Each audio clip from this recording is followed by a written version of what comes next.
మనము స్ఫటికీకరణం ద్వారా నీటి తొలగించే ప్రక్రియ చేస్తున్నాం. మనము ఇప్పుడు మన పరీక్షణాలలో కాపర్ సల్ఫేట్ తీసుకున్నాం,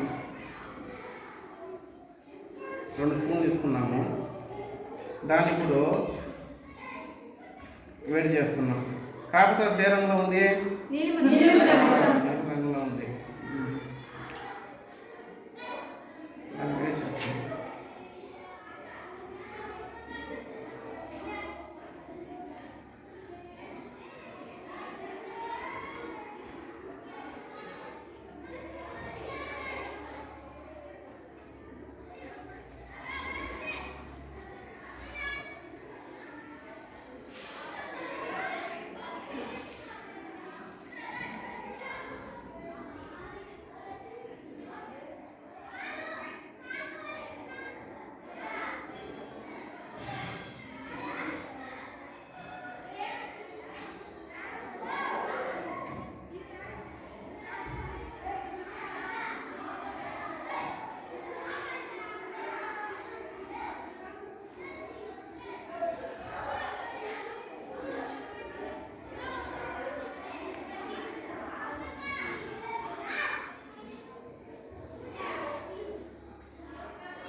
మీరు గమనించినట్లయితే ఈ టెస్ట్ ట్యూబ్ చుట్టూ నీళ్ళు మీద ఏర్పడినాయి.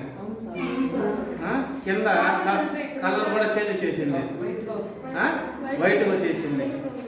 కొంచెం వాటర్ కదా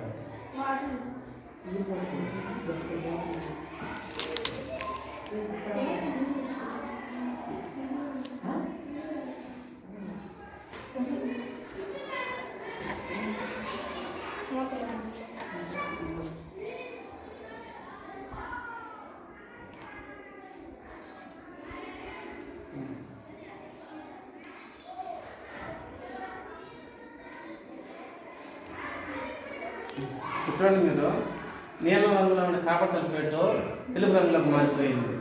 అంటే పొడి కాపర్ సల్ఫేట్లో నీటి బిందులు ఉన్నాయి, అందువల్ల దాన్ని వేడి చేయడం నీటి బిందులు పోయిన తర్వాత దాని రంగు మారిపోయింది. ఇప్పుడు మనము ప్రతి కాపర్ సల్ఫేట్ దీనిలో కొంచెం వాటర్ పోసినట్లయితే